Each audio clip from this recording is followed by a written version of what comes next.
पिलुआ लग गई बड़ा सा दवाई मारे के पड़ी। हाँ नेनुआ तो भाती देले बा। का लड़छू का भुअर देखी हो देखी का करत रह। अरे देखो तरह कि मैं भिंडी में पिलुआ लग गई बा हो। जिंदगी भर तार खेतीये में जिंदगी कट जाएगी। तब का में कटी हैं का में कटी जात नहीं खा का हो तारे खेत से बाहर निकलबा तब न कुछ पता लगी। का बोलो तो पंडित जी भी टेंडर आई बा का के नौकरी लगावे के सरकारी। हाँ सरकारी नौकरी लगाओ तो हाँ वो खाली मेहरारू सबके सुना ताती सरकी जोन मौकी भी है हाँ हाँ वो तो इंटर पास ही है नु तो डायरेक्ट मौगी कौन है तीसर की चौथी का कहले बा है दुगो भगली से ना तीसर की पढ़ लिया हाँ अरे इंटर पास ही है। हम तो कहता नहीं नु कि चलो पंडित जी से भेंट कर आ भेंट कर के आ तीसर की मौगी के नौकरी लगा दे ओकरा बाद बम बम जिंदगी काट। पंडित जी भी टेंडर आई बता जानते बड़े कि कितना वो खचड़ होगा वो हमने के मेहरारू के नौकरी लगे है ना हमारे के तो देख के वो सही ना जियस। अरे एमे जिए के का बा पैसा दो आ नौकरी लो पैसा दे देले पर लगा दी हाँ एकदम लगा दिया हम चलत नहीं नु चल जो अरे चल मर्द हम ते हम जितना लिया होता ना हाँ हाँ तब चल चल चल चल चल चलो सखी तहार तो चौपले पहले छूट जाला का पंडित जी प्रणाम गोड़ छुके गोड़ लागत रे। ए पंडित जी सुननी है कि रउआ नौकरी लगावत तनी इंटर पास तो हमहू इंटर पास हमर सखियो इंटर पास है का हो। हां हो त कहनी न पंडित जी नौकरिया कहिया लगावत तनी बोली हके बके बंद का बा।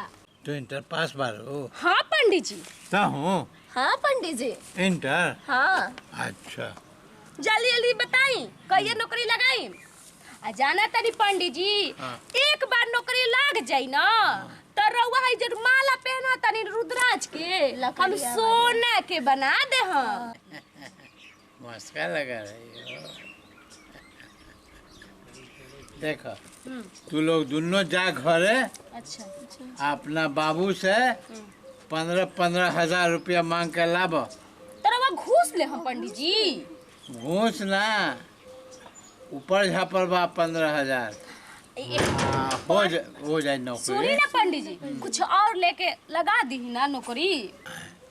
कुछ और देखे भोरियो नहीं खे ए सुनो न शाम में कुटिया में आ जान रउआ कुतिया का समझ रही है हमरा के। कुटिया में कहता नहीं आवेला कुटिया जहाँ रही ले हम सुनी चुपचाप पैसा ले हम तक पैसा दे हम जा ठीक बानू चल समय हम के कुतिया समझला मारम के धसिए जेबा चल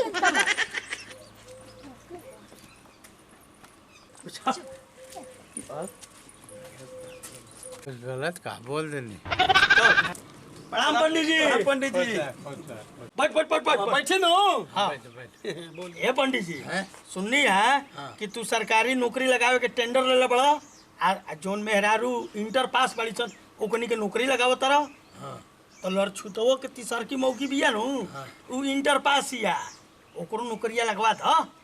हाँ हाँ हाँ लगा दी कितना लगता 20,000 20,000 ए पंडित जी कुछ कम करा बेचारा गरीब आदमी है कैसे कैसे तो ससुरारी से मिल रही भैंस आ बेच के पैसा उपाय कर ले दे न दी अभी ने बेच देनी आ, बिया देगा का भी। ना मिलो देख दी देख धरी धरी 15,000 धरी ना ले धरी धरी हाँ रखी एक मेहरारू को नौकरी लगा दी लगा दो नू पक्का नू। ए पंडित जी नौकरी लग जाए नु पक्का। हाँ हो जाए बड़ा धीरे बोलो तो डर लगता जोर से बोल ली ना हो जाए बाबू तू अभी जा आ 10 दिन बाद आके हमरा से ज्वाइनिंग लेटर ले जी। ठीक बा पंडित जी हाँ जाई नो जा ए पंडित जी हम हुए जाते नहीं है सुन ना हाँ इसने मुर्गा फंसा के लाओ हैं हाँ आ दिवाली मनाओ तो हमरा का फायदा होई। ले ना तू हाँ ले ना अरे वाह ऐसा ऐसा मुर्गा एगो के कहता 10-15 को फंसा के लिए जाता नहीं जाता जा जा जाई नू जा जा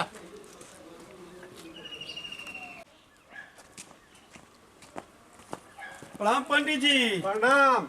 कहले रही कि 10 दिन में ज्वाइनिंग लेटर आज 15 दिन हो गई दी ज्वाइनिंग लेटर हवा कैसन ज्वाइनिंग लेटर है रहुए नो 15,000 घूस ले रही सरकारी नौकरी लगावे खातिर मास्टरी में। आया पूछा तनी कि कैसन ज्वाइनिंग लेटर बताई। देखी पंडित जी। भैंस बेच के देले हाँ। रहे। वही एगो हमर भैंस रहेगा मैं बेच के देनी। जल्दी हमारे के ज्वाइनिंग लेटर दी।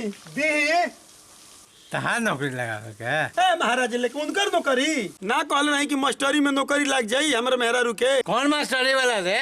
15,000 देले ना रही रुआ के सरकारी नौकरी लगावे खातिर मेहरारू के। ते कब पैसा हमरा दे ले हैं? हम कोई शिक्षा मंत्री हैं कि सरकारी नौकरी लगा दे? हमारा दिमाग खराब मत करो। का प्रूफ बाकी तो हम पैसा ले ले बानी? पंडित जी झूठ मत बोला। एक लौता भैंस बेच के देले बनी हमारे साथे हमार दोस्त भुअरो रहे। अभी हम भुअरा के लेके आवो तनी। अरे लड़सुतवा तो जो भुआरा का बोले ले आओ। अभी लेके आओ तनी साफी बेईमान मर दो पे क्या। पंडित जी हम आपको जेल भेजवा सकते हैं। आप बहुत बड़ा गलत काम किए हैं। बनवा का भेज जाए अभी काबिल पना 5 मिनट में दिखा देते हैं। देखा का देवा आवे तो भुआरा के। चोर के गवाह गिरा काट हैं? भोला के ले आवा। हम अपने जमाने में 1 नंबर के गुंडा थे। अपन नाक पर मच्छी नहीं बैठने देते थे, समझे? एरिया में सुंदर सिंह के बारे में कोई से पूछिए बता देगा। है तू सुंदर सिंह है? तू तो छुछुंदर सिंह है। ऑटो बड़ा तार देखा तारा चक्कर में हमार गुलाब तुड़ी में कटो गड़ गई। सुन ना तू इंटर पास पढ़ू न। हाँ नौकरी एकदम फाइनल समझ लो। बस तू ऐसे हमरा से रोज मिलल करा।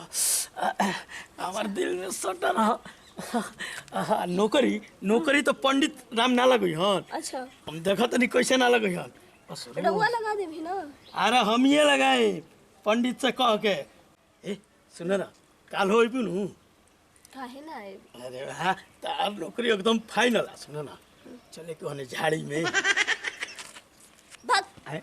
पहले नौकरी लगावो ओकर बाद आए।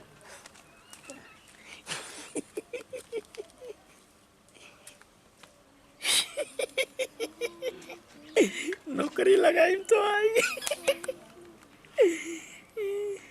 ए, सुनो ना अरे आओ ना हिन्नी आओ बाबा छिनरा लेखा का कहला जी। ना करम हटे नौकरी ना चाहिए। नौकरी चाहिए पहले नौकरी लगावा तब एक हाथे लो ठीक बनो। एक खाते लो का दे। अब जोन का बताऊं दे। हाँ सुनो ना का एगो चुम्मा दे। देख लो अभी लागल ना नौकरी तले मिठाई मांगे के तैयार। अरे पहले मिठाई खइबू नु तो जातारा बनल रहे। ले के बा पक्का आ नौकरी कैसे ना लगी? नौकरी पंडित ना दी हन हमारा हाथ में बा। पैसा मांगता ना पैसा। अरे तो हम बनी नु भुआरा के रहते तहरा से पैसा कौन ले ली? उहे पंडितवा के बादीन पैसा। सचो हाँ, एकदम नो। हाँ अब ले लो। एक चुम्मा ले ली। हाँ ले लो। अरे भुआरा हे जे चुमा ले तरह साले लेके उ पंडित जी कहत रहन कि कैसन ज्वाइनिंग है कैसन पैसा। चल जल्दी। अरे इहो बात बका। जब अरे तू कहला कि अरे साला इहो दलाल भइल बा। बनल बड़ा है। अरे तू चल लेके चली जाता। चल लेके चल चुमा ली। ये पैसा सुन लेते हैं। अरे चुप कर। आई क्या भुआरा के धके लिया नी। ए पंडित जी सबूत आ गइल भुआरा। अब बोला बोला कि ले ले रहा कि ना ले ले रहा। भुआरा तोरे सामने तो पंडित जी का 15,000 रुपया देले रही नौकरी लगावे के मास्टरी में मेहरारू के। आ देख अब कहत रहन कि हम नहीं खेले ले। अब बोला पंडित जी बोलत काहे नहीं खा। अरे हम कोई शिक्षा मंत्री के दामाद है कि नौकरी लगा दे? देखो पंडित जी ऐसा मत बोला। अरे भुआरा बोलत काहे नहीं खींचते? तोरे सामने ही न पैसा देले रही पंडित जी के। पैसा कौन पैसा? कैसन पैसा? अरे साला भुआरा मजाक मत कर। तेहू ही में मिलल बड़े अब तोर हम मीठी फाड़ दे। पैसा ना मिलल। हम पैसा ले नहीं मिलल बड़े है पैसा ले तो हम देखा तेरे चाचा करे के मारो। जूता से मारो। अरे मार जा। पंडित जी अरे भाई बाप रे बाप। बाप रे बाप। पैसा दे बोलो कि दे। बचाओ बचाओ। अरे मगरमच्छ पड़ गई चोता। अरे बाप रे बाप बचाओ कि पैसा देवे कि पंडित हाय कछुआ कहाँ भगी हम कछुआ भाई कछुआ के भाग होता अरे बुढ़बा कोक दहर फाड़ दे भाई मार के हम सब खा खा के ले सब फेंक फाड़। ले अब बिया कराई बानो कर लिया गट्ठा से ले लिया गट्ठा चली सर गिर गई Fiore.